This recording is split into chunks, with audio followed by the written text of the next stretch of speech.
They won EuroLeague 11 times, the biggest domestic competition in Europe, and they've also beaten 2 NBA teams before, 2-6 against NBA teams, with wins against Toronto in 2007 and against the Oklahoma City Thunder in Madrid in 2016. Well, the record speaks for itself. It's remarkable, right? And the big reason why is the guy that we keep talking about, Luka Doncic. He has a hand in a lot of their success over the years. And you know, with all due respect to fans of other clubs, if you support Anadolu Efes or Fenerbahce in Turkey, or Damaris is watching today and his teams in Greece like Olympiacos and Panathinaikos, Virtus Bologna in Italy, there are great clubs in Europe. The 31st best basketball club in the world is Real Madrid. They are the cream. They are the top of the heap, if you will, when it comes to teams outside the NBA, and they've got the resume to prove it. And the game is probably a lot bigger for them than it would be for the Mavericks, if you would. They're playing for a little bit more. Very proud European team. All of those guys over there very proud. As a matter of fact, we saw this summer, right? Yes, absolutely, no question about that. And that's quite a moment for Luka. And you can see, you know, he's favoring the left calf strain, but did just knock down a three-pointer for his first basket today. Dante Exum made the first shot for the Mavs. Sergio Llull made a shot a moment ago for Real Madrid, and he just made another one. The captain, who has played over 1,000 competitive matches, Sergio Llull spent his whole career essentially at Real Madrid, as Luka just missed that three. The three-point line looks a little close. Well, where are they shooting from? So they 22. Are. Thank you. That's a good 22. There's an NBA three. Yeah, that is, and that's another one made by Sergio Llull. Obviously, it doesn't matter where the line is. So he was knocking them down. Got him off to a good start. Llull's opened up 3 for 3.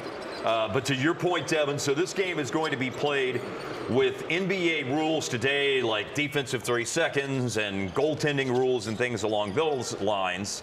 However, the three-point line is closer. It's the FIBA three-point line, which is essentially 22 feet 2 inches. The NBA three-point line is 23.9 at the arc. It's 22 feet in the corner, so this is just a little bit longer than a corner 3, as there is Eddie Tavares taking the ball inside. Ball's knocked out of bounds. The court overall is smaller? Same size. Lane would be different if they were using that lane, but essentially same size. Okay. Yeah, but the three-point line being. Well, Luka always talked about how it was so much easier to score in the NBA because the courts were so small overseas. Also knocking down a 3, which he can do, as we've experienced. Here is Derek Lively finishing on the lob from Luka. And a basket for Lively and the first assist of the game. But for Real Madrid to open up the game, the story has been three-point shooting. Sergio Llull has made 3. Facundo Campazzo just made 1. This might be their first 2-point attempt here, as Musa looks for Eddie Tavares inside, and the former Atlanta Hawks and Cleveland Cavaliers player Tavares, 7-3 from Cape Verde. Oh, here we go.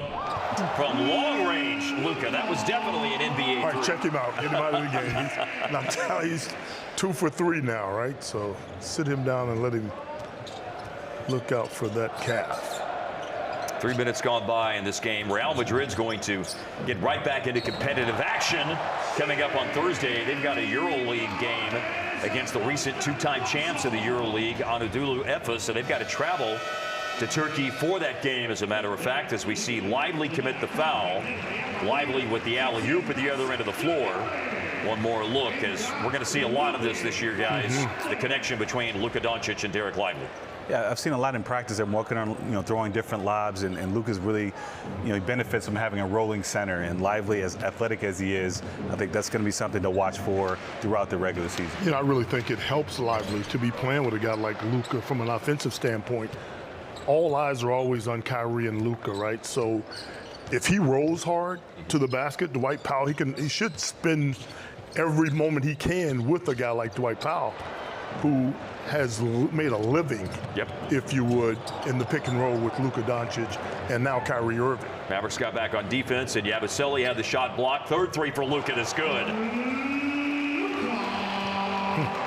But I don't think we give enough credit to the guy that he's learning from on a daily basis, and that's Tyson Chandler. Tyson Chandler, yeah. There's no better role threat that I've had throughout my career than Tyson. Really understanding how to roll defensively, being that backbone, communication. I think him learning from Tyson is going to do great things for his career. Tyson teaches. He really does how to roll, the proper way to roll. They're pick and roll guys and they're pick and pop guys. Tyson, I think we would agree that he was more of a pick and roll guy. Yes. But he really understood how to set screens, free guys up, and How to slip, which is a lost art a lot of times in this league right now. Wow, another three-pointer made. Rudy Fernandez just came into the game and made a three. Now John Musa has just knocked down a three-pointer. He leads Real Madrid in scoring this year, averaging about 15 points a game across all their competitions. They've already played 4 Spanish League games and 1 Euro League game. There's Luka with the dirt one-legged fadeaway that's off target. I believe we've seen, 6 made threes already in the game. Yeah, 6 made threes. 6 of 6, as a matter of fact, on threes for Real Madrid on three-pointers so far in this game. Now Campasso scores inside, and it's a 22-16 lead for Madrid. Looking for a 4th three-pointer in the first quarter. Luka off target, lively chasing after the ball. Grant Williams made a three, by the way, just a moment ago. And in that sequence, the ball saved in bounds to Grant Williams, and I believe then you had a foul. Here's some defense, guys, to the point that Dana made in the open. Grant Williams playing defense, blocking Yabusele, and then Luka connecting on a three-pointer. Well, you can't give up on plays. When guys get by defenders, you have to be in position to help. And Grant's certainly in position at possession. It's like a dual block between, Grant and Jones, and I think we talk about the more athletic they've gotten, and I think that shows a lot more blocking shots, rebounding. It's all things they're going to have to get better at. Well, guys, just a moment ago, you saw Luka go out of the game. Tim Hardaway's come in, and by all reports that we received, again, approximately just after 1 o'clock Central Time, the 4 minutes and 53 seconds that he just played, and the 6 shots of which he made three threes, the 9 points and 1 assist. This is, as you see, Luka taking a seat next to Kyrie Irving, who's in street clothes for a 2nd straight preseason game. I believe, based on what we were told, that's all we're going to see out of Luka today in this game is the 5 minutes that we just saw. You really got to give Luka a lot of credit for gutting it out through what is obviously something that doesn't look super comfortable at the moment for him, and he would hate to not be able to play a little bit in this game at least, and wanted to be out there to get a couple shots up. He certainly did. He got a few in. He did. He wasn't bashful, was he? He wasn't shy. He loves that place. He's used to playing there and shooting there. The big thing to me is that he played well. Yeah. While he's out there, you always wonder when a guy comes into a game with an injury what they're going to be able to do. And I like what I saw. Well, obviously, stay tuned as the afternoon unfolds. We'll see what sort of comments Jason Kidd makes after the game in terms of elaborating on it, but probably won't be more determined until the team gets back to Dallas on Thursday in terms of what the outlook is for Luka for the remainder of the preseason and the beginning of the regular season in just over 2 weeks. Both of these teams have been loving that shorter three-point line. Real is 1 year at Duke, and we return to live action with Dwight Powell now into the game for Derek Lively. I see Seth Curry's come on the floor as well. Josh Green also for Dallas. But guys, bear in mind, you saw the numbers for Derek Lively at Duke. He missed some time with injury. He didn't start every game. He was, based on whatever college basketball recruiting service you looked at, either the 1st, 2nd, or 3rd ranked player in the high school class of 2022 before he went to go on and play his 1 season with the Blue Devils. I just like his aggressiveness. Mavs have desperately needed a rim protector, and I think it's no mistake that throwing him out there into the fire to learn from the start is very purposeful. He's a little raw talent-wise, but I think the people between learning Dwight Powell, Tyson Chandler, he picks up things very quickly, and you see the connection he has with Luka from a live standpoint. So just throwing him out there and letting him learn is something I know very well. I started coming right out of the gate too, and there's no better way to pick up that experience as far as on court. When you talk bigs, you always concern yourself with the footwork of a big guy because they're going to be inside, and their hands, if you would. If they have good hands, you saw Luka lob it up. He was able to go up, not bring it down, put it in. And just his instincts overall, that was defensive player, 2 blocks a game in college at Duke, I think will bode well for the Mavericks as a unit defensively. They need to be better defensively. I think 23rd defensive rating last year. That won't get it done to be successful. That's a miss by Vincent Poirier, former player with Boston and Philadelphia, the big guy, number 17 for Real Madrid. I'm glad that when Hart came in today, there was some sage advice about everything that's gone on so far and that it's only preseason. Because we now have seen, let's see, so there's Rudy Fernandez knocking down a 3. The possession before, Mario Hezonja knocked down a 3-pointer. Let me check and make sure my numbers are right on this. Real Madrid has opened up the game 8 out of 9 on 3-pointers, but it's only preseason, Dana. That's right. We do have, That's right. We have to remember that. Thank you. It doesn't matter. No. I mean, the wins and losses, you want to see how guys are playing. And so far, you know, after 3 games or 2.5 games, I think the Mavericks are happy where they are. Kyrie Irving has missed his 2nd consecutive game. Is missing his 2nd game right now. But I think we're comfortable with what Luka, Kyrie, some of the veteran guys that have been around, what they're going to provide as players on this Maverick roster. There was an attempted tip-out rebound by Josh Green, and Hezonja running the floor. Had a 5-year NBA career with Orlando, Portland, and New York. Hardaway looking to answer with a 3-pointer. Hardaway's been effective off the bench. That's 7 made threes, by the way, in the game now for the Mavericks. Josh Green knocked down 1 from the corner, and we know how much he developed as a 3-point shooter, particularly relying on the corner 3 last year. 70% of his 3-point attempts were corner 3s last season. So it's a 32-29 Real Madrid lead. Poirier goes down, and the loose ball is picked up here by Dwight Powell. The rest of the group on the floor for the Mavericks includes Seth Curry, Josh Green, Hardaway, Maxi Kleber's into the game. Kleber's got some familiarity playing in Spain. He spent a season professionally playing at Obradoiro in Spain before he was, of course, at Bayern Munich and then came over to join the Mavericks and now headed into his 7th season with Dallas. Now here's a follow by Vincent Poirier. Eli Njai, number 30, is coming to the game, by the way. A very promising. There's some really intriguing young talent on this Real Madrid team. So number 30 you see in the corner over by Kleber is just 19 years old. Already played in the semifinals and the finals a few minutes in the EuroLeague last year as Powell scores inside. Nice. There's your Josh Green harp right there. I love it. Nice facilitate that time. Got himself in the lane, which he's very good at. Head up. Dwight Powell doing the Dwight Powell, getting to a spot. Now here's Poirier inside.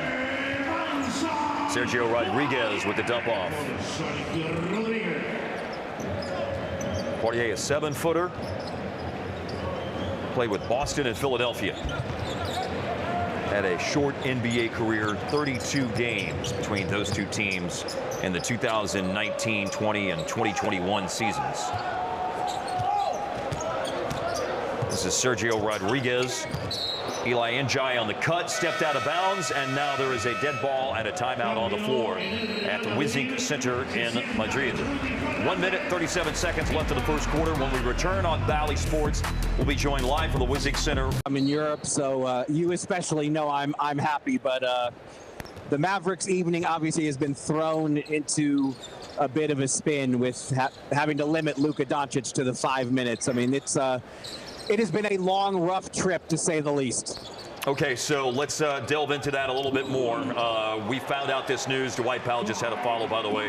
We found this news out, Mark, at approximately 1 o'clock Central Time, 8 o'clock there where you are. Maybe you got tipped off to it a little bit earlier.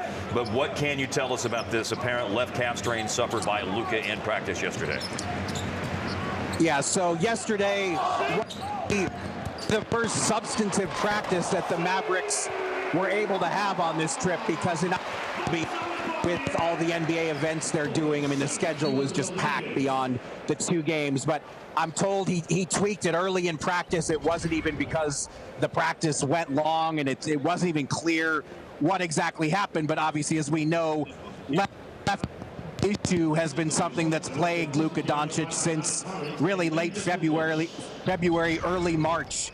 And I think he's honestly crushed. I mean, this game has, it's something he's badly wanted. And, he really lobbied to play these 4 minutes and change that he was able to play. I think the map didn't go at all. But, I mean, but really the whole trip was so much for Luka to be able to set him up to come back to the club where he really broke into professional basketball and grew up. So they gave him the 4 minutes, but with for the second straight game, and now Luka limited,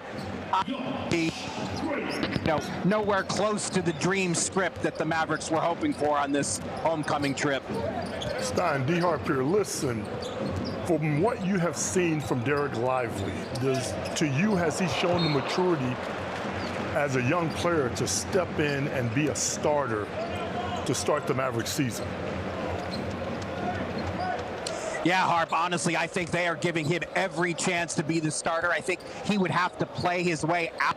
At this point, he's on 16, and we've been talking about the concerns about foul trouble since the moment he got drafted, but he has proven to be a rim deterrent, a very sound guy that opposing rim attackers are trying to stay away from. And the Mavericks' perspective, based on everything they know realistically he's not ready to be a 25 to 30 minute starter in the NBA, but they'd wrap him and let him benefit from the experience and everything he's going to learn. So I would say yes, at this point, despite the foul trouble, he is on track to be the opening night starter. Hey, Sonny, Devin Harris, how we doing? Quick question. So I know, Jay Kidd talked about, starting both Lively and Omax. Have they come to more of agreement on who that fifth starter is going to be? Are they content on starting two rookies, or are they giving an opportunity to somebody else to earn that fifth spot? Yeah, I don't think Omax would be in the starting lineup at this point. I think it's just something that he wanted to try in at least one of the exhibition games in Abu Dhabi. But one of the complications that they've had on this trip, because Kyrie Irving has missed 2 of the 3 games, because this is essentially a no-go for Luka to only play 4+ minutes, they will have played 3 of their 4 exhibition games and still really haven't worked out the full rotation. It's a deep team with a lot of veterans and a lot. Got everybody from this current team, and then they have a reunion of the EuroLeague winners in 2018. Mark Followell, Derek Harper, Devin Harris, Dana Larson. We are all back at the Bally Sports Studios in Irving, while Mark Stein is on site to join us here for a little bit more time in the second quarter here from Madrid. Mark, you just saw that in person. I tried as best as I could to capture that scene, but winning the EuroLeague in 2018, one of 11 EuroLeague championships for Real Madrid with Luka as the MVP, that must have been an incredibly emotional moment there that just occurred at the Wizink Center. Yeah, what I was told is that was initially supposed to be a surprise, but Luka being Luka, he ended up going to do that celebration between the first and second quarters, but they gave him a replica trophy, the EuroLeague trophy that they won, and so he was pretty proudly clutching that thing to his hip and took it back to the bench. And, when you think back on it now, that there were NBA teams questioning, like, how would at the NBA when at that age he was a EuroLeague MVP, and what's really the best club in the world out of, and I think there are Phoenix and Sacramento who probably regret that analysis and that evaluation. I would agree. I think when we got him as a rookie, the comparison was more like Steve Nash. Yes. A guy who passed first. And, playing pickup, I remember when we first got him, I'm like, I don't see Steve Nash in this at all. I mean, this guy can score the basketball. Big body. Now, can he, he's not really a pass-first guy. Everything is predicated on his ability to score, and he can do both, but that comparison, I think, was way off. Yeah, and obviously he's hit the ground running, and now a 4-time All-NBA first-team selection. You know who Luka is? Luka. I like where you're going there. Just that simple. I mean, he's a very unique player. Not many players have the IQ that Luka Doncic has. I mean, just some of the shots that he's made in clutch situations. I remember Portland vividly in that corner. Yes, sir. When you went crazy. He's done so much to prove that when it's all said and done, he's going to be right up there with the all-time greats as a player. But loves to play, wants to win is what I think you can best say about Doncic. Well, as you can understand, sometimes there can be some technical gremlins when we're half a world apart from each other. We are working on getting a better audio connection for Martin. He'll rejoin us with more reporting from the scene. Again, the breaking news of the day is that yesterday Luka tweaked his left calf. It's a left calf strain. This happened in practice yesterday. And so it put him in a position where only because of how much this game meant to him did the Mavericks even concede that he would be out of the floor at all. He did play the first 4 minutes and 53 seconds of the game. Luka took 6 shots, 5 of them threes, made 3 of the 3 threes, so he's got 9 points.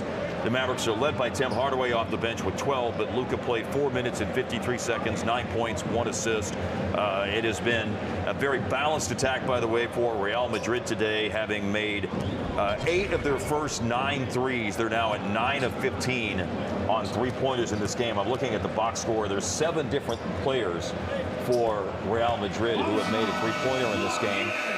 And, you know, when we heard Stein reporting a moment ago, and you jumped in and asked a question with Derek Lively, and, of course, you know, there's a ripple effect of this injury situation with Luka and how long it's going to keep him out. And obviously we really hope this isn't something that lingers into the regular season, which is 2 weeks from tomorrow. But every minute that he's got developing his relationship with Derek Lively, the pick-and-roll game, you guys developed pick-and-roll relationships with a lot of big men over the course of your career. And obviously, you know, whatever amount of time that's going to be lost is going to be a setback in the Luka Lively relationship development. Well, there's no question about it. And you couple that with Kyrie Irving being out with the hamstring injury as well. You throw him in the mix, and it's a small setback. And you just hope a calf injury, a hamstring injury.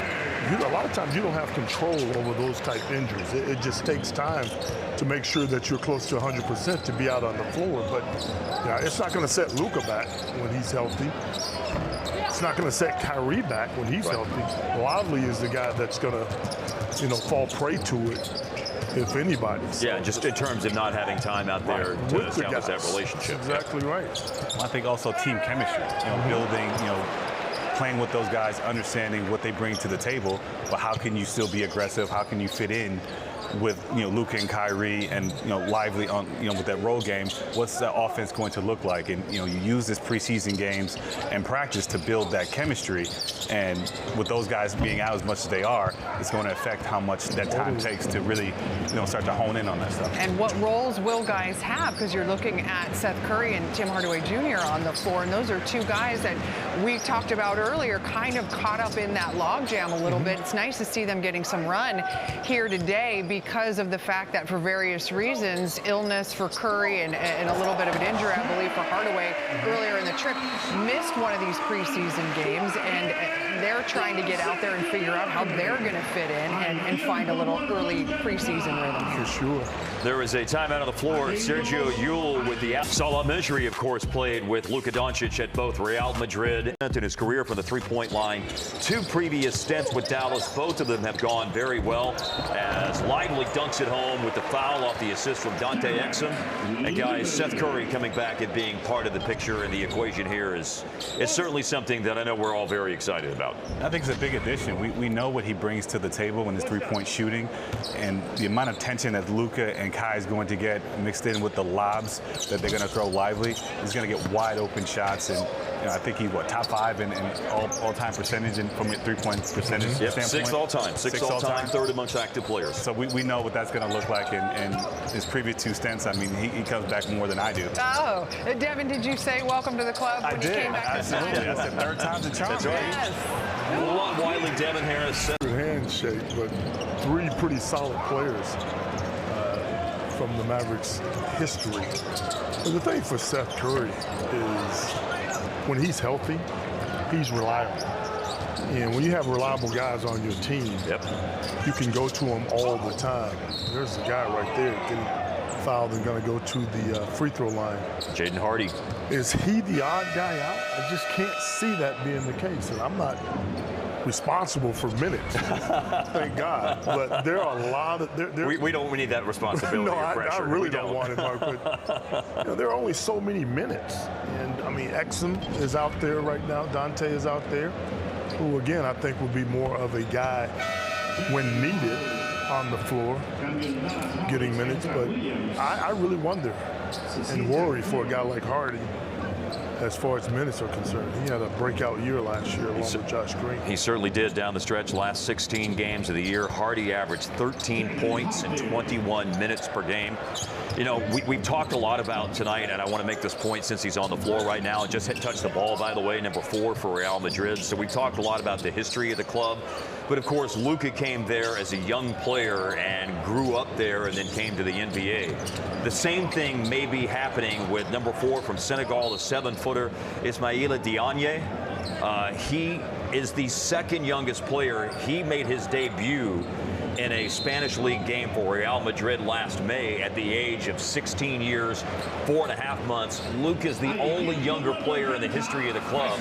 He started it, and a brawl erupted, which resulted in Yabusele slamming Dante Exum to the floor. Yabusele was suspended for 5 games for that, by the way. So this is the first time that those 2 players had been back out on the floor. They're right there. 0 for Dallas, just got the inbounds pass. Diagne just scored for Real Madrid, but 28 Yabusele. So that's, I know that in this league, Harp, you got to move past physical confrontations, but this was an extraordinary physical confrontation if these guys are back on the floor together again a few months later. Well, you don't forget those type of altercations, that's for sure. Tanya, you said, got the best. Well, Dante Exum ended up leaving the game on crutches after that. I mean, it was a body slam to the floor. The game was called before it was over. Yes. There was seconds, maybe even more than a minute left in the game. Right. And they actually wanted to call the game just for safety purposes to move everybody off the floor and get the fans out. And Dante Exum told Luka Doncic when he saw that they would be playing a preseason game in Madrid, back where this all happened, he said, wow, I can't believe you're taking me back to enemy territory, Luka. Thank you very much for that. I didn't think I would be back so soon, but he did say, I'm a professional. I know how to handle it. I will get back out there and play. But it was something that he obviously will never forget, and it was a real unfortunate way. And a guy like Dante Exum, who's resurrecting his career over there in Europe, who dealt with so many injuries when he was trying to elongate his NBA career, Harp, doesn't want to end up leaving on crutches. Of course not. Follow makes it seem like the floor got hurt. He was slammed so hard. Yes.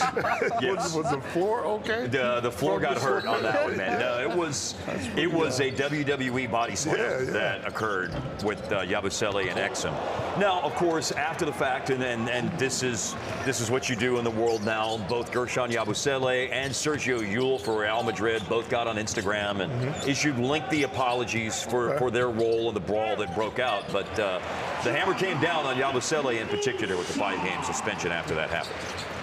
Let me ask you a question. When something like that happens and you move on to the next game, as you're playing, you always got your whereabouts, especially when people are out there and maybe trying to deliver a blow or two out there. Now for sure, right? But back in the day, They would have had to get the fight out of the way before the game started. Oakley, Rick Mahorn, all those guys that were looking for guys, those guys were bounty hunters if you ever crossed them. So times have changed, and sportsmanship, clearly a big part of sports. It's best to move on. Well, and Dante, returning to the NBA game, talked about the fact that it is so much more physical playing overseas, and that he was probably going to need a little bit of time to remind himself of how far he can go, maybe as he's out there playing hard defense and those sort of things, because more is obviously allowed than it is here these days. Absolutely. Well, the numbers for Dante Exum last year at Partizan Belgrade, 12 points per game, but the question is, can he improve as an outside shooter? He spent a year before that at FC Barcelona as well, but shot 38% in games across all competitions, playing for Partizan last year, both in their domestic league, the ABA League, that is a part of the former teams from the former Yugoslavia, and also playing in the Euro League on a run all the way to the quarterfinals last year. And that's going to be a player we'll be talking about more in the preseason, and obviously as we move on into the regular season as well, what he can bring to the team. And we might even revisit it a little bit today. But speaking of revisiting, I believe that we have reconnected with Mark Stein, who is at Wizink Center right now in Madrid. Mark, can you hear us? I got you guys. I'm back. Okay, great. I'm glad we got the audio situation improved a little bit. Let's just kind of reestablish, because there are people that may not have been with us when you were on late at the first quarter, and I do think it's important for all people tuning in who may not realize. Obviously, this game was about Luka's homecoming. However, a calf injury sustained yesterday in practice meant that ideally the Mavericks didn't want to play him. He wanted to play in front of the fans and did there for 5 minutes and scored 9 points. So again, let's just revisit what you know about Luka Doncic and his situation, Mark. Yeah, as you said, the injury happened in yesterday's practice, which was really the most substantive practice that the Mavericks have been able to have on this trip, because when they were in Abu Dhabi, they had the 2 games and lots of NBA obligations as well. So early in yesterday's practice, there was a tweak. He had to basically shut things down and revert to all-night treatment because he was absolutely desperate to play this game. And I watched him in his pregame workout with God Shamgod. He got a really good sweat, and he was clearly trying to convince the Mavericks that he was good to go. But ultimately, they told him, look, we're going to give you 5 minutes because of the occasion, but we can't risk anything more than that. If I could ask a follow-up to that, so, do the best you can with this, Mark. I know that you may not know a whole lot about what the future holds now, but it's an off day tomorrow. Fly back on Thursday, and I'm assuming that at some point in time over the 3 off days that the Mavericks will have, that's when they'll be able to establish more about the severity of the strain and what the timetable is. Remembering, by the way, that the timetable was 13 days for him to be out whenever this calf injury occurred in the playoffs 2 seasons ago. And look, he's been dealing with left leg issues since February and late February, early March. So this is obviously something that the Mavericks are concerned about, something that they need to get a better handle on. Like you said, they have to have 3 full days off because they started 3 days earlier than everyone else in the league. That's the way the league rules work when you're a team that has exhibition games abroad. So the gym will be open to some degree over the weekend for guys to show up and do some voluntary stuff, but there isn't a formal practice again until the 16th, and it's not just Luka. They have to assess Kyrie Irving as well. Kyrie's in street clothes on the bench as we speak, having missed 2 of the 3 games on this trip. So they have a lot to sort out with the health of their 2 stars, on top of trying to establish a set rotation for all the other veterans on the roster. Mark, it's Dana here. I'm curious if you know more about what Kyrie has been dealing with and the prognosis on his injury. Same thing. I would say it's an indefinite situation at this point, because when he missed 1 game, you would say, okay, well, that's standard rest for a veteran player that, they have 2 games in Abu Dhabi. They let him have one off, but the groin soreness that was listed for the Abu Dhabi game, my understanding is it's gotten no better, and it's something that, again, will require additional treatment when the team is back in Dallas. So how soon Kyrie Irving can come back, how soon Luka Doncic can come back, those are answers that the Mavericks don't have at this point. As Mark said, they will have Wednesday in Madrid. They are not flying home immediately after this game. They have Wednesday in Madrid, return to Dallas on Thursday, and then basically 3 days of the gym is open to some degree, but nothing official in terms of a team gathering until the 16th on Monday. Mark, because you've been the boots on the ground there, can you, I understand that you have some reporting as well that in addition to injury difficulties, there have also been some travel difficulties the Mavs have faced on this trip as well. Is that correct? Yeah, I mean, I think everyone in the Mavericks traveling party was bracing for the challenges of this trip, but I was not in Abu Dhabi. I met the team in Madrid. I got to Madrid only a few hours before they did. And pretty much everyone I've encountered in the traveling party has let me know that the trip was even longer and tougher than they thought it was going to be. And again, the 2 games in Abu Dhabi was more of a league requirement. I think the Mavericks, given their druthers, would have only wanted to play this game because obviously this is the Luka Doncic homecoming game. But Abu Dhabi was the league's priority. The Mavs are one of the 2 teams there, and it made this is the longest trip we've ever seen for an NBA team in the preseason. Not just in terms of air mileage distance, but to play 3 games, two in Abu Dhabi, 1 in Madrid, and then the flight home. So it's going to be very interesting to see how they recover because they're only going to have really 3-4 days of practice before that last home exhibition game against Detroit on October 20th. Mark, I want to ask Derek and Devin here, just in light of what you just said, your reaction, guys, to whenever you hear that everybody's talking about how grueling the trip is. We've already set the table about the fact that it's the longest preseason trip that an NBA team has ever had, but just hearing Mark's characterization of it, what does that put your mindset in terms of the guys on the team right now? You worry about the jet lag when they get back, how that affects, guys. Usually it takes a day or 2, sometimes 3 to kind of get back on, American time. You want to try to work out as much as you can. You don't want to lose what you've gained as far as athletically, endurance-wise during these trips. But you do, depending on how the season, plays out, especially the start of the season, you wonder, do you control guys' minutes? You have guys banged up with Luka and Kyrie. You have to focus, and some of that depth that we talked about earlier comes into play, and that's where you have positive reinforcements, especially to start the season. Rarely do you go on a vacation, so to speak, before an NBA season starts, right? You don't get that luxury or opportunity. Clearly, a lot of people were involved with them going on this trip. However, I think individually, guys have to take it upon themselves to do some extra things to get rest and get themselves ready. I mean, once the clock is on go, there's not going to be a lot of rest for a long time. And I think it's up to the individual. I mean, surely the staff will have a play in it as well, but I think individually you have to be smart, especially guys with injuries, and nagging injuries coming out of training camp is always a concern. While we still have Mark on here for the last 2 minutes of the second quarter, I'd like to bring Mark back in from Madrid. Mark, we've covered a lot of bad news about injuries and travel fatigue and all of that. Now, I do understand that you saw up close and personal, and obviously it's quite a scene there in Madrid tonight.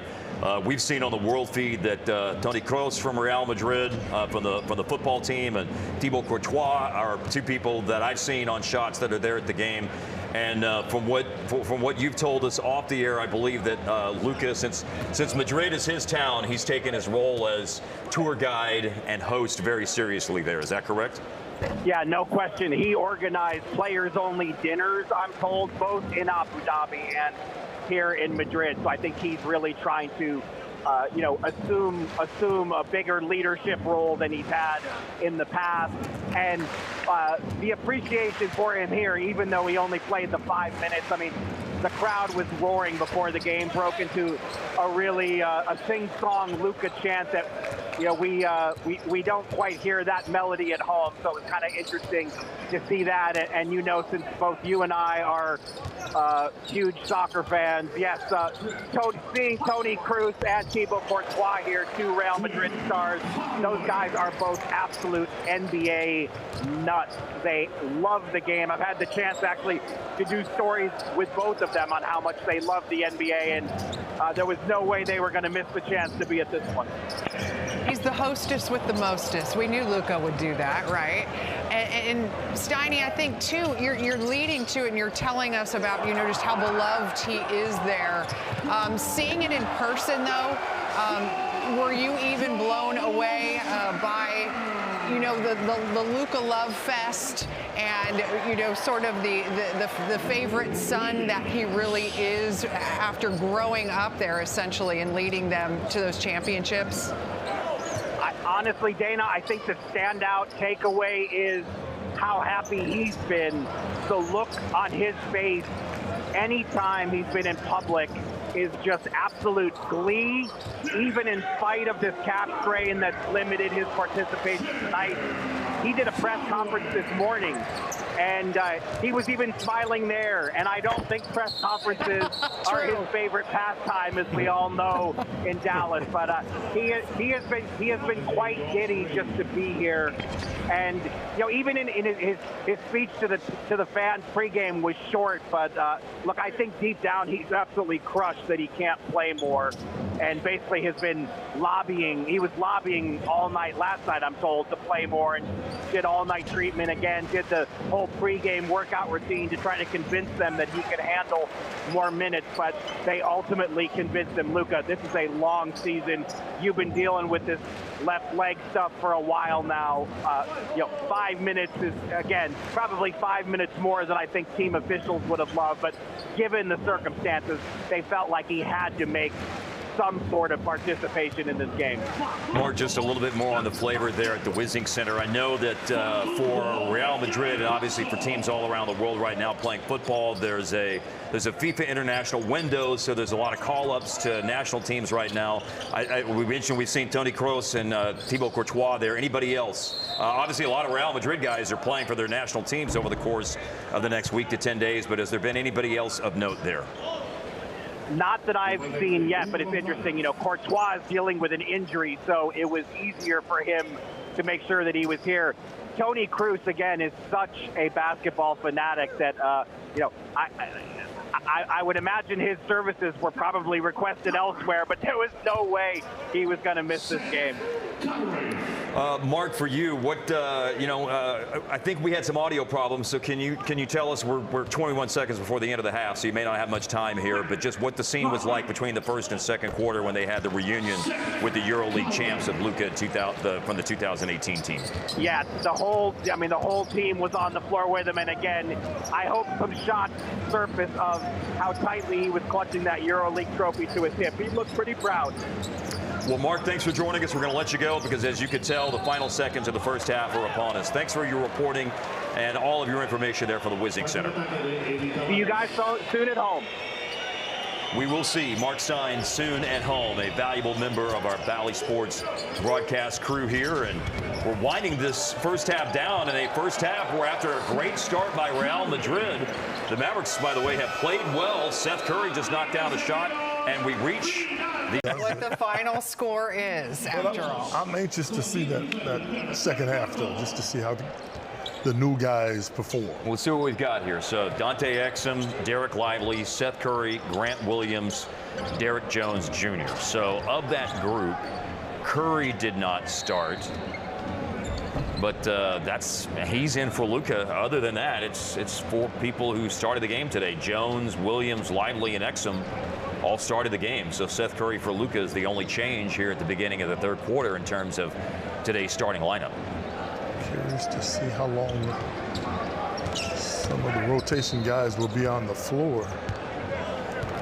Then you get farther down into Players, many of whom are battling for that last open two-way contract spot on the roster. And I thought in the Abu Dhabi games we saw some very intriguing performances, particularly from Derek Dennis. Was the one guy that stood out to me. So we'll address that whenever those individuals get into the game a little bit later on. We haven't seen Olivier Maxence Prosper yet. I would assume we'll see him here later on in the second half as Seth Curry connects on a three.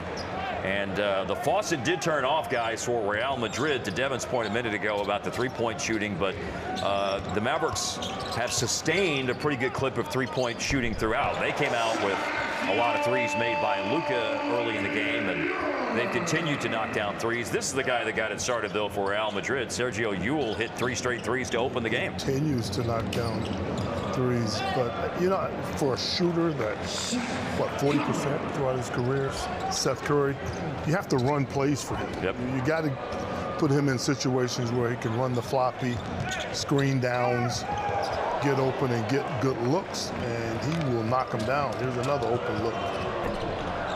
And that's off the iron for Curry. There was some good defense at the other end of the floor with Exum challenging a shot that, or Derek Jones Jr. challenging a shot that John and Musa missed. And there's Jones for a rebound. His name hasn't come up in our conversation today.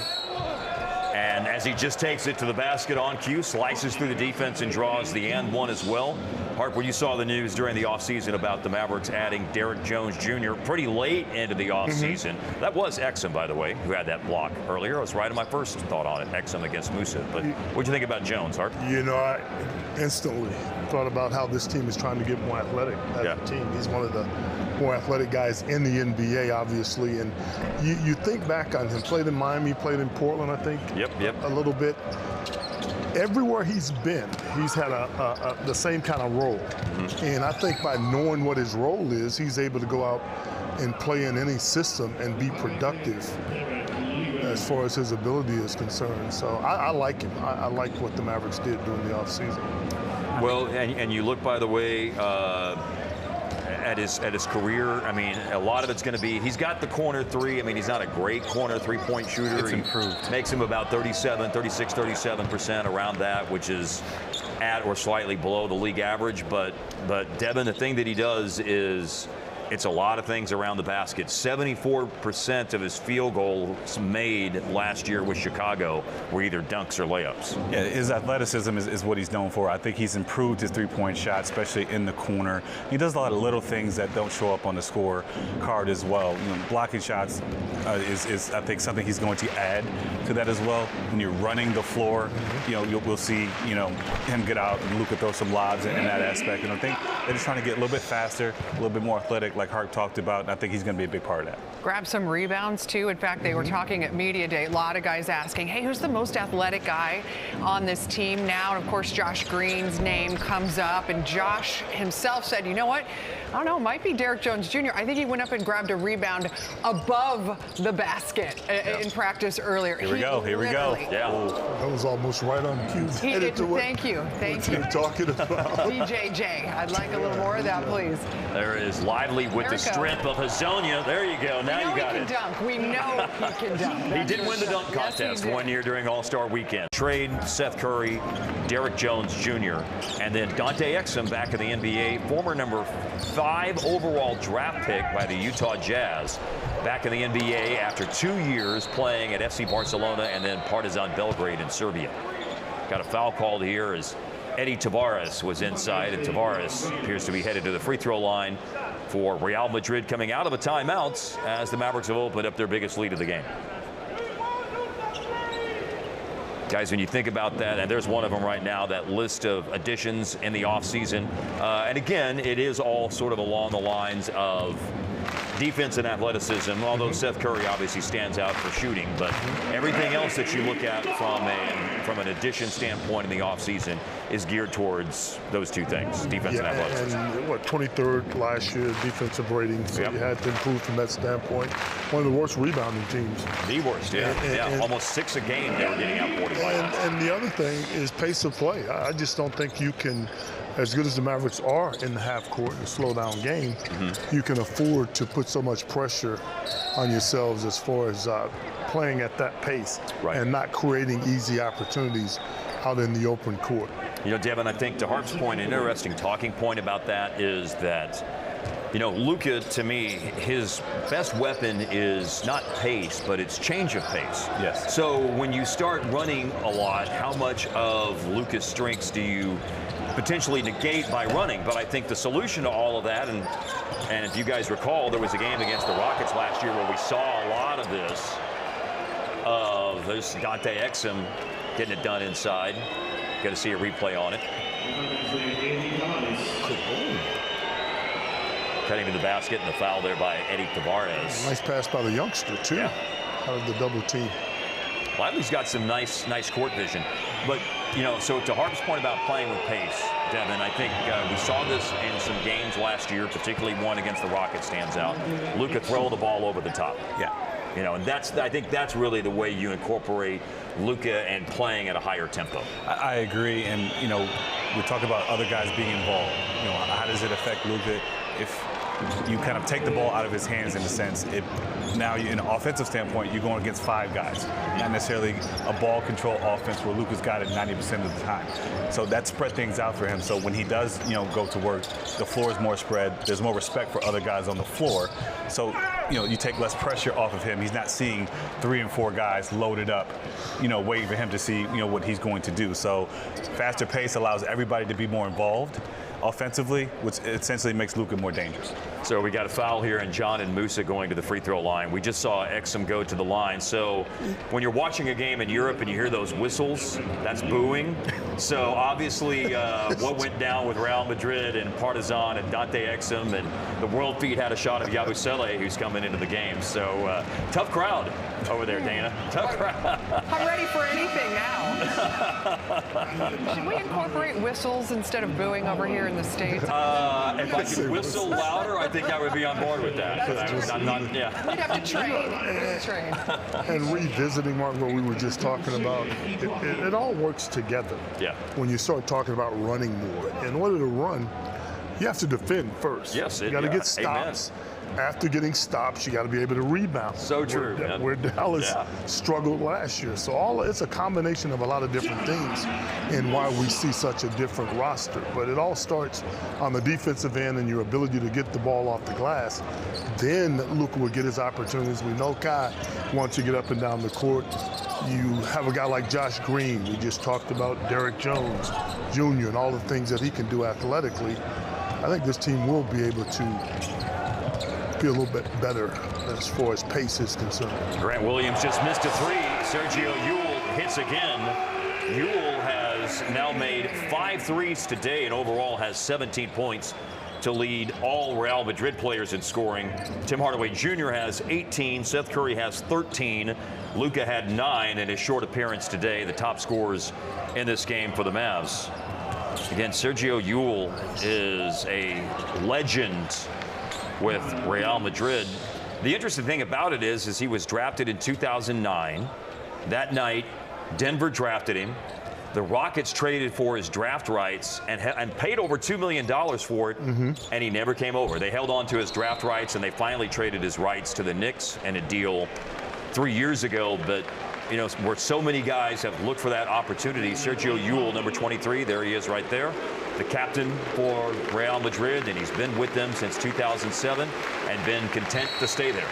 He has not moved on to the NBA, even though obviously the Rockets traded for his rights so long ago with the hopes that he would. Comfortable. Yeah. Where he is, productive where he is. A lot of the time that has a lot to do with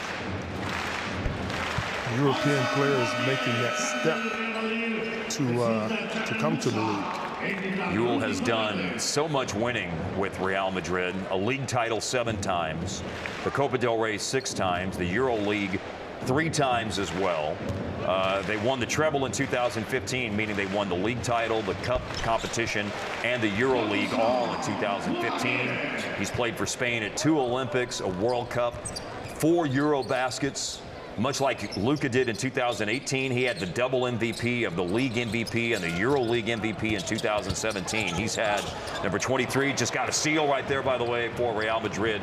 An extraordinary career, no matter where it's occurred. Sergio Llull has been, again, an absolute legend at Real Madrid. And we're also laser focused on the NBA, and it is the best basketball in the world. But people will tell you Real Madrid is not the minor leagues. As you said earlier on, Mark, this is... Without hesitation, Dana, without hesitation. Yeah. This is extremely high level of basketball, and he has been doing extraordinary things over there for a long time. He will go down in history as one of their all-time greats and wants to just continue to build that legacy. And sometimes you just have to tip your cap to somebody who is comfortable in doing that and isn't wanting to necessarily make the move, make the jump, and potentially take the risk of going to the NBA. Oh, wow. Speaking of, you were talking earlier about Jones and his rebounding ability. Jones got a rebound after Hardaway missed a three, but then Powell tried to go back up, has it blocked. Closing in on the midpoint of the third quarter with Dallas in front by 6 now. After the lob pass as Rudy Fernandez finds Vincent Poirier for the slam dunk inside. You know, when Fernandez was in the league, you saw a lot of stuff like that. Yep. He can really shoot the basketball, so he gets a lot of attention. Guys get up on him and crowd him. He put that one on the deck and created a nice jam. Just for everyone's memory, Rudy Fernandez was in the NBA with Portland and Denver for 4 years, from 2008 to 2012. He actually was a Mavericks player for a few months, but he got traded on draft night in 2011. And then the lockout occurred shortly thereafter and was traded after the lockout to Denver. So he never actually played with the Mavs, but averaged 9 points per game in his 4 years in the league. Played in Olympics, World Cups, and Eurobaskets for Spain. 3 Olympics, 2 World Cups, and 6 Eurobasket competitions for Spain. And he's got that facilitating ability, as we just saw. We see a replay of the alley-oop pass for the Poirier slam dunk. There is a timeout now taken by Dallas. Real Madrid's on a little bit of a run. They've closed it to within 6, and we'll be back in a moment with 5:50 left in the third quarter at the Wizink Center in Madrid. Tuesdays and Fridays that count as regular season games, and then 8 teams move on to a knockout stage. The 22 teams that don't go to the knockout stage will then have 2 games added to their schedule in the first full week of December. So again, all of those group stage games are incorporated into regular season games. The Mavericks are playing the Denver Nuggets. So Luka Doncic, Nikola Jokic both had experience playing in domestic league competitions like this when they played in Europe. And then after that, a game against the Clippers, a road game with the talking off air that you just love how the NBA is willing to try things like this. Step outside of the box. Yeah. David Stern did it. The late David Stern, Silver doing the same thing right now. And yep. I think for the players and the teams, it'll be something new. It'll be an adjustment period, if you would, to get used to it. And the bottom line, look, is you have to be on your game. At the start of the season, in a tournament, an in-season tournament, you got to be playing your best basketball in order to be successful in a tournament of such. You know, I'm excited about it. It gives new, fresh blood, but more importantly, I think it gives a renewed sense of making the regular season more important. I think we've seen a lot of teams rest a lot of people. Yeah. We see the rule changes with that, but it gives the guys that are playing more excitement about the regular season, something to kind of play for other than just playoff stats. Dana, I think to Devin's point, I think when you look at if you looked at the Mavs schedule and you counted which games alley-oop, Exum to Powell, and you counted which games are tournament games, I think it's the 5th, 9th, 11th, and 17th games of the regular season. So to Devin's point, I mean, at a minimum, that's going to spice up the first quarter of the season in a way that it hasn't been spiced up before. No question about New that. New ingredients in the recipe. I Bam. love it. And as somebody that does pre and post game shows, these are fantastic things to add in because they're super fun talking points to have this sort of new environment, new incentive out there for these early season games. And I mean, you know, the Mavericks really can't tiptoe into the season anyway. The Western Conference is brutal. It's super hard. You need to mind your P's and Q's, and you need to get on it. And so whatever it takes, right? Whatever it takes to add a little juice to some of these games when we're just putting away the Halloween stuff and we're kind of getting ready for the turkey, right? I'm okay with that. We'll juice up the turkey. Let's do it. The word that sticks out to me is engaged. Yeah. Everybody will be engaged because there's so much newness to it. And that is a steal by Real Madrid, but Hardaway got it right back. Sergio Rodriguez had the steal, but then Hardaway knocked down a three-pointer. Guys, with that basket, Hardaway's now at, I believe, 21 points for the game today. He's been a bright spot without a doubt. Yeah. Off the bench, doing what he does. Much longer as Tim Hardaway Jr. sits at 6 and just needs 9 more to pass him. And we've seen him making threes in abundance in this game today. He's got 5 made threes, I believe, in the game. Yeah, 5 out of 12 on threes in the game today. A lot of good looks for Yep. Tim Hardaway Jr. after he checked into the game. He stepped into him, knocked him in.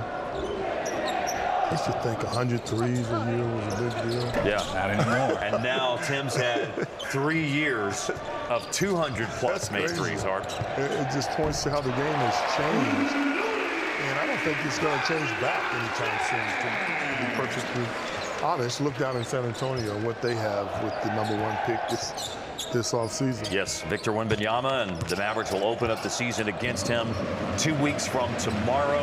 We will not be televising that game. Our first game on Valley Sports and regular season play will be the home opener on Friday night, October 27th against the Brooklyn Nets, as nobody puts a body on Josh Green, and he comes soaring in for the putback after the miss by Tim Hardaway. Tim talked a lot about this offseason really trying to refocus in some, you know, kind of difficult circumstances. He obviously hated the way the end of the year went. And instead of trying to process it and rehash it, he really focused on what could be ahead. But for him, it was a little unsettled. He even admitted, I didn't know if I was going to be back in Dallas. I heard my name in a bunch of rumors.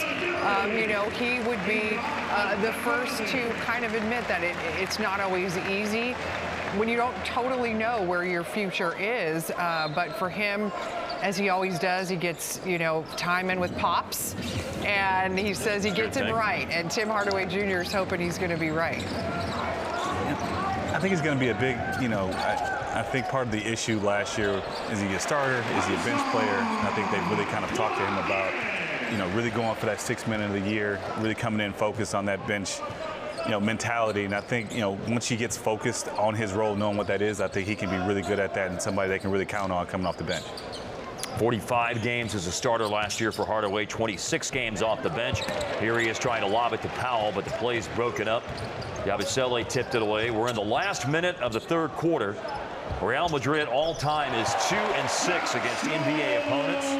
They do have a win in the past against the Toronto Raptors. They've also had a win a little bit more recently against the Oklahoma City Thunder. As a matter of fact, Luka was playing for Real Madrid in that game back in the 2016 preseason for the NBA, whenever Real Madrid defeated Oklahoma City. So it's a big moment when you get a chance to play an NBA team. FC Barcelona beat Dallas when the 2 teams played back in Dallas's trip to Europe to play Alba Berlin for Dirk Nowitzki back in 2012, and then played FC Barcelona and lost that game. You know, Dana, you were talking about uncertainty. Most players in the league are uncertain on what their future holds. Unless you're Kyrie, unless you're Luka Doncic, unless you're one of the star players, you can always be moved. I'll never forget in '94, being traded for the first time in my career. Didn't know what to expect. Right. But it definitely weighs on you. Sure. There's no question about that. It's a new situation altogether and hard to overcome sometimes. I think you watch a lot of players around February leading up to the deadline. You see a lot of guys admit that, you know, they're worried about it. Sure. Their play kind of is not as probably as a high quality as it could be, because you do worry about where you could be ended up if you're on the trade deadline. And sometimes I've been traded multiple times. It's like when you don't think you're good, that's when it happens the most times. Yeah. When you don't hear your name coming. Yeah, that dreaded trade deadline is vicious. I tell people all the time, one of the moments I wish I hadn't seen, Devin, I was at practice the day that you got the phone call on the trade deadline and went which time? Yeah, from Dallas to the Doug McDermott trade. Okay. From Dallas to Yeah, we were in Golden State. No, man, it's hard. Yeah, we were out there for a game against Golden State, and that's not a fun thing to see that. Trades and uncertainty and players moving, specifically as it relates to Seth Curry coming back here, right? Yeah, for a third Harp time. was talking about a trade. Devin speaks about trades over his career, and Seth Curry, really has had a lot to say about it. He's on his 8th team in 9 seasons now, and for him, he said, you have to learn. You can't take it personally. Now, in his family, he's very aware of the business, obviously, but he's made a point at each stop. He wants to prove how valuable he is and leave a mark there. He wants the fan base to respect him, so that when he does come back, it's with open arms, right, Devin? Yeah. And he says there's not always guys that do that, and when you come back, it is with open arms. You have to handle your business in the right way. Devin, to your credit, you have done that your entire career. That's why you are beloved in Dallas. Sorry, I love watching your reactions to these baskets. No, and people ask me a lot of times, like, how do you keep coming back? And to me, it was like, it was never a point where I burned a bridge. So I always felt coming back, I always felt like this was family. My relationship with Dirk, my relationship with the staff has always been great.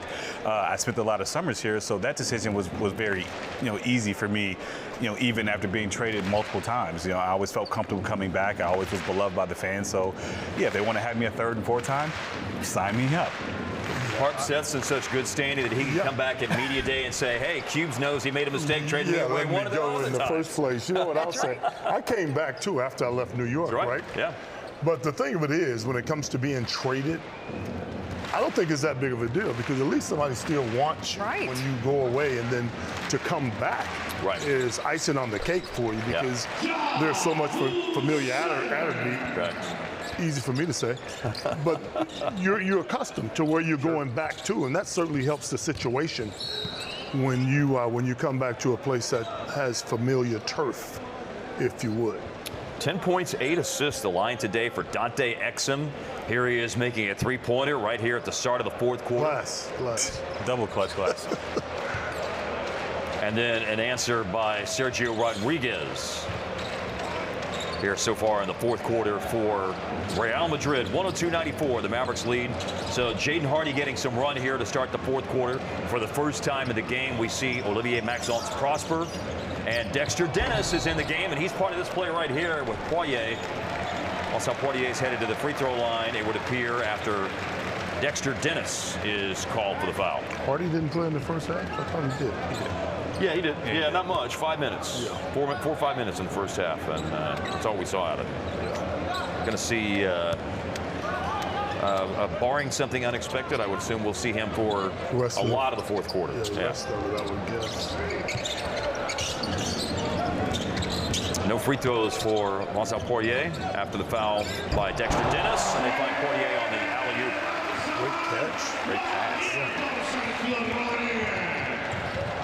So far this year, he's averaging 11 points and 6 rebounds a game. Poirier is the leader in minutes played in the games the competitive matches that Real Madrid have played so far this year. They've started out in Liga Endesa, the Spanish league, with winning their first 4 games. They've already played 1 EuroLeague game as well and won that one. And they've got a big EuroLeague game coming up on Thursday. They've got to travel to Turkey to play Anadolu Efes, who won the EuroLeague 2 straight seasons.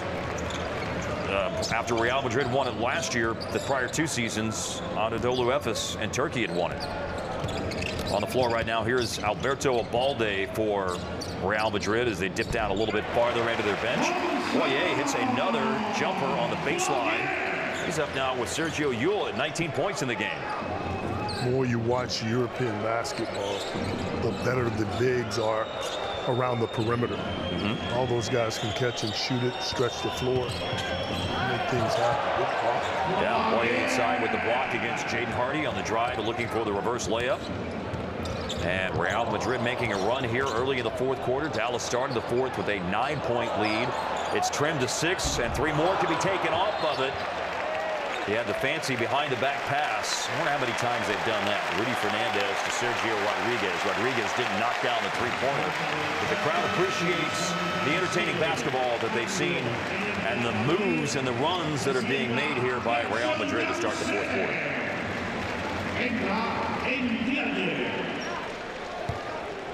Got Prosper in transition, getting the slam dunk. Omax with his first points of the game.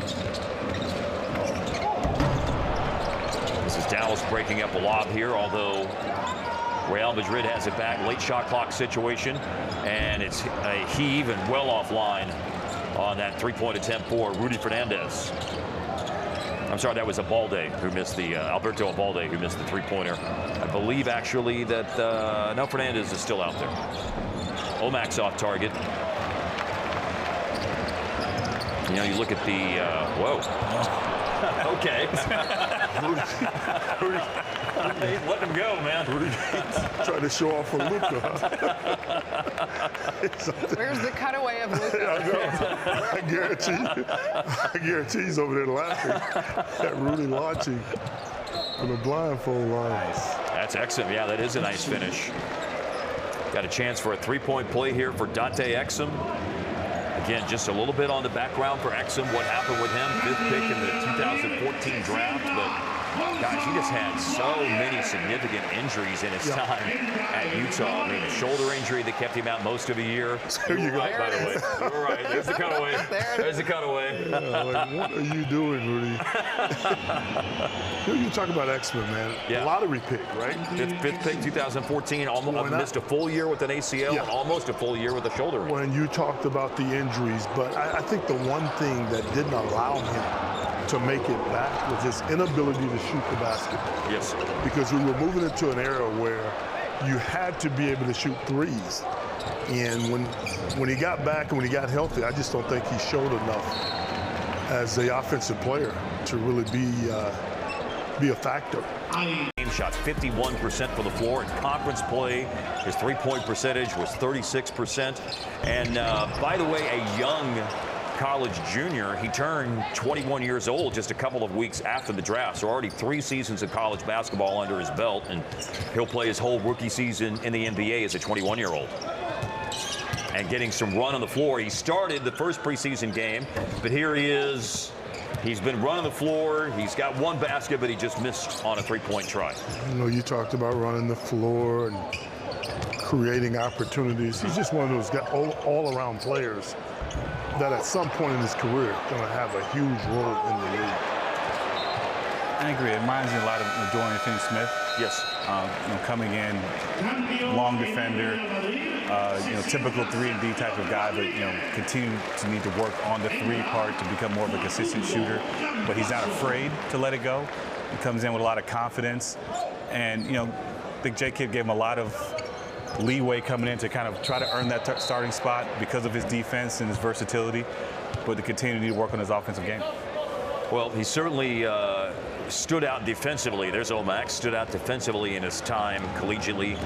I mean, last year at Marquette, you play Connecticut, he'd get Jordan Hawkins, he'd get the best player. You play Xavier, you get Kobe Jones, you got to guard the best player. And, he had some very, very good defensive numbers last year. I believe that when opponents took a jump shot against Omax, it was something like 26% when he contested a jump shot. That 7'1" wingspan will help in that regard. I wonder too, Devin, it's pretty unusual to have 2 rookies, in the same draft class like these 2 are, where they've literally been attached at the hip, since draft night, and coming to Dallas and workouts in the offseason and living together. How might that help both of them, sort of acclimate to this new NBA life? When they're both going through it together and, they're learning this NBA life, it's great to have somebody that kind of lean on and you're going through this process. They, talk about they're going to be forever connected in that way. So I think, really having to go through that experience, it's going to further help them develop, push one another. And I think obviously Jay Kidd trying to throw them both out there to get some experience is beneficial for both of them. There was a season in the past, Harp, and I don't remember the players of the season, but we were at practice and he said, Paulo, as long as the NBA's been around and as long as it will be around, look over there. Rookies always hang with one another. They are connected. Yeah. They're all they have coming in as young players. They're going to eat together. They're going to do everything together. And it does make the transition a little easier, if you would. But at the end of the day, both these guys have the potential to grow into something special, and it helped the Mavericks to become younger as a team, which they've been trying to do for a long time. And you got Lively at 19 years old and Omax at 21. Got a stoppage in play here. The Mavericks are trying to get the quick start on the inbounds pass. We'll have a do-over on that. Into the back half of the fourth quarter, Real Madrid still hoping for an opportunity for a comeback here. As we've noted earlier, they have had a couple of NBA wins against NBA teams in preseason games in the past, against the Raptors in 2007 and against the Thunder in 2016. Here is the individual we were speaking about at length just a moment ago, Olivier Maxence Prosper. Had a chance to talk to him back on draft night, and he's a hard worker. I saw things prior to the draft and saw interviews with him. He is not afraid of putting in the work to get better, and he's been around the game. Get a load of this if you're not familiar with this. His mom and dad played college basketball at Concordia University in Montreal. His uncle played college basketball and has mentored him as far as coaching goes for a lot of his life.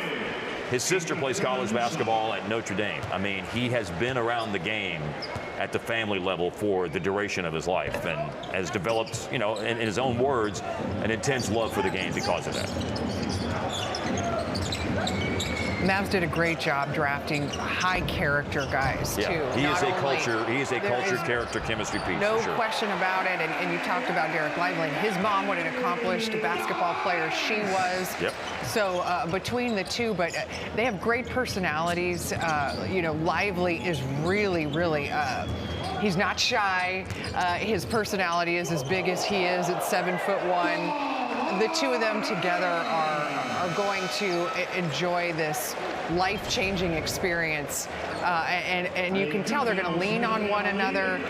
And Lively is a guy that's he's just a good soul. He's overcome so much, tragedy and heartache in his life, and remains incredibly positive person. And really, you're excited about to see these two young guys be such good people.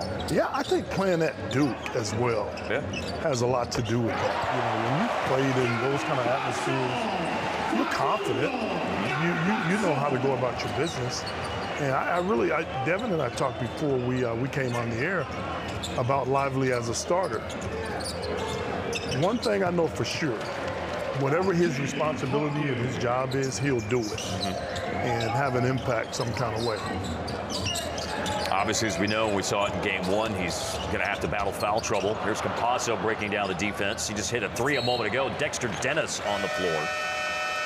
We've seen the Mavericks go a little bit farther down into the bench with Dennis coming onto the floor here in the fourth quarter. A.J. Lawson's gotten out there here in the last couple of minutes. Jelly Walker is going into the game right now. Rashawn Holmes didn't get any playing time here until the fourth quarter. There's Dennis diving on the floor after a loose ball. Great defensive player. In the situation that he's in, you better dive on the floor. Lawson, I think, will get one of those spots. I just think Jay Kidd has a comfort with him after seeing him play a little bit last year. Yeah, 14 games with the Mavs last year. Yeah. So. He spent a lot of time in the offseason at the gym working on his craft. Well, this is a 5-point game and a stop for Real Madrid, and running the floor, and Gershon Yabusele slams it home. This is down to a one-shot game. You see Chus Mateo, the head coach for Real Madrid. He's in his second full season as head coach. Jaden Hardy just missed a three. Pablo Lasso was Luca's head coach at Real Madrid when he was there. And Pablo Lasso, maybe one of the best coaches Real Madrid's ever had, but had a heart attack during the 2022 Spanish League Finals, or during the semifinals. And at that point in time, Chus Mateo stepped in as the interim head coach and then took over the position on a full-time basis after that. Here's Lawson for 3. That's a big basket for Dallas, with Real Madrid making a run here. Put a little more distance between these two teams. Lawson so far has played 18 minutes in the first preseason game, just 7 minutes in preseason game number 2, but had 9 points and 8 rebounds in the first preseason game. Here's Real Madrid running the floor. Yabusele can definitely do that. And then Lawson knocking down a 3. Got himself organized. Yep. Got himself organized to shoot that shot. Well, you know, look, guys, that was the question for A.J. Lawson after 3 years at South Carolina and then playing a full season in the G League last year. And when I say last year, I mean summer of 2022. He was with the Mavericks in Summer League. Ended up signing with Minnesota on a 2-way contract. Spent a little time with them, but then Minnesota and A.J. Lawson parted ways, and he landed here on a 2-way deal and shot 33% in the G League last year on his 3. So that's a number he's looking to improve as Jelly Walker misses on the 3. Facundo Campazzo just knocked down the 2 free throws a moment ago for Real Madrid to make this a 4-point game. Got to look at one of the new assistant coaches to J-Kids right there on the bench, Alex Jensen, who joined them for the Utah Jazz. Here's Rashawn Holmes with the rebounds. Campazzo missed on a 3-pointer. I was yesterday years old when I learned that after Campazzo played with Dallas last year, he went and played in Serbia. He played at Red Star at Crvena Zvezda. He was the steals leader in the Serbian league last year, along with averaging 15 points per game. He had a really nice season for them after leaving the Mavs last year. A lot of experience. Yeah, no question. He's played a lot of places and made a contribution quite a few places. So I think we've already had 2 timeouts in the 4th quarter, have we not? Okay, all right, this is a break zone. All right, this is a timeout with 2:49 left. This is the under 3-minute timeout. Success with the Sacramento Kings. Can score in the paint. A pretty good defender in the paint as well. And you got to remember the guy that's playing in front of him, or who we assume is going to play in front of him, is Lively, who's young, who's raw, and will have a tough time. Take a look at Holmes on the attack. And this is a trip. Oh, wow. Prosper just got in the way, essentially, against Yabusele in a drive situation. That was a chance after Rudy Fernandez made 2 free throws coming out of the timeout. That was an opportunity for Real Madrid to tie the game. Here, to your point a minute ago, is Holmes. A shot challenged by Vincent Poirier. You know, I see the center positions being fluid throughout the season. You know, you talk about Lively, how raw he is. You know, he's got to spend some time in foul trouble, just going after block shots, and they want him to be aggressive. You know, Dwight Powell, he's been a staple in this, rotation for years now. But I think they'll continue to try to do it by committee, because I think protecting the paint is something that they really want to try to do and not give teams so many paint points moving forward. I believe we just saw the first transition take foul of this preseason call just a moment ago, by the way.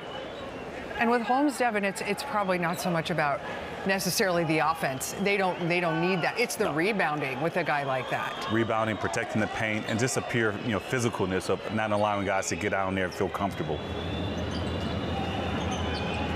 All right, the group here is Omax. Joe Wieskamp just came into the game. He went in for Jaden Hardy. You got Jelly Walker on the ball. A.J. Lawson, Rashawn Holmes. Here's Holmes inside going to the hook shot. You know what he's got? And we've seen this over the years. He's got that little push shot that he likes to take kind of somewhere the bottom of the circle, between the free throw line and the bottom of the circle. It's effective. He's been very effective with that offensive maneuver. That is Yabusele with the 3. This game is tied. Krishan Yabusele with the 3-pointer for Real Madrid. He's got 18 points and 8 rebounds in the game.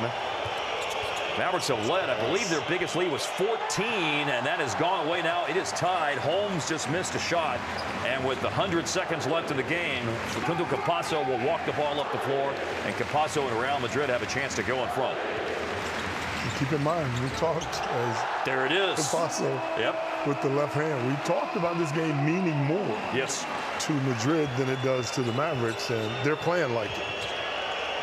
And the individuals who are on the floor to close out the game is also very indicative of that as well, as Olivier Maxence-Prosper drives to the paint and scores for the Mavericks. Prosper with that basket, which is his second in his time in the game. 5 points off the bench for Omax. All here in the fourth quarter. Here's another drive by Campasso again.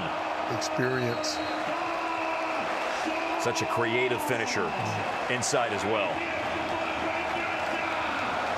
Have not been able to keep him out of the paint in two situations. I mean, you know what he's going to do. He wants to go and drive it with the left hand and finish.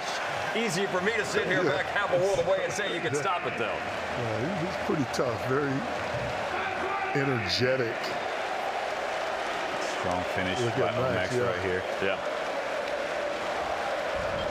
Nice to see that he is using this opportunity in the preseason. I mean, obviously we're thinking 3-and-D and corner threes, but that he has tried to expand his repertoire here in the preseason with some of the different things he's doing on offense. I mean, if you're going to do it, now's the time. Yeah. What better time?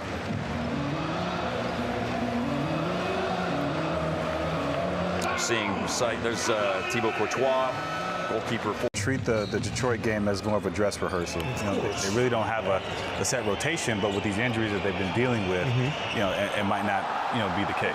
Oh wow, big block shot there by Vincent Poirier on the drive by AJ Lawson. That looked like a nice play out of the timeout. It opened up a lane to drive for AJ Lawson, but the block shot inside, and now a foul is called. 47 seconds left in the game. This has been Campasso on offense and Poirier on defense. Poirier went up to get that one. Did it touch the glass first? Nope. Wishful thinking on my part. Campasso, 3 seasons in the NBA, but this is go-around number 2 at Real Madrid for him. He was a Real Madrid player from 2014 to 2020, although he did go on loan to Murcia for a couple of seasons in that time frame, but was the Spanish League Finals MVP for a title for Real Madrid in 2019. Facundo Campasso has 17 points in the game, also 6 boards and 8 assists, 11 points in the fourth quarter. Here's an offensive rebound. Holmes dug it out. Now you got a 3-point attempt by A.J. Lawson that's no good. Poirier with the rebound. And it has been defense and rebounding down the stretch by Vincent Poirier and offense by Facundo Campasso, propelling Real Madrid to what looks like this is going to be their 3rd ever win in a game against an NBA team. Now Campasso for 3. Oh, my goodness. Wow. 20 points for Campasso, 6 boards, 8 assists as well. There's a 3 for the Mavericks that come down quickly, and Jelly Walker knocks down a 3-pointer. But Real Madrid will dribble out the clock on a victory. 127-123 is the final. The Mavericks 0-3 in the preseason, and Real Madrid will run their all-time record in games against NBA teams to 3-6 with a win today against the Mavericks by a final score of 127-123. You see Luka in the handshake line. This day, this trip, this game obviously was focused on him. Heartbreaking that he suffered an injury in practice yesterday and was limited to just 5 minutes before the game. And then here at the end, we see from Facundo Campasso, former Maverick for a few weeks last year, make his mark on the game. I believe he scored the last 7 points, if not more, of the game. I know he scored the last 7 at least for Real Madrid, and 14 in the fourth quarter.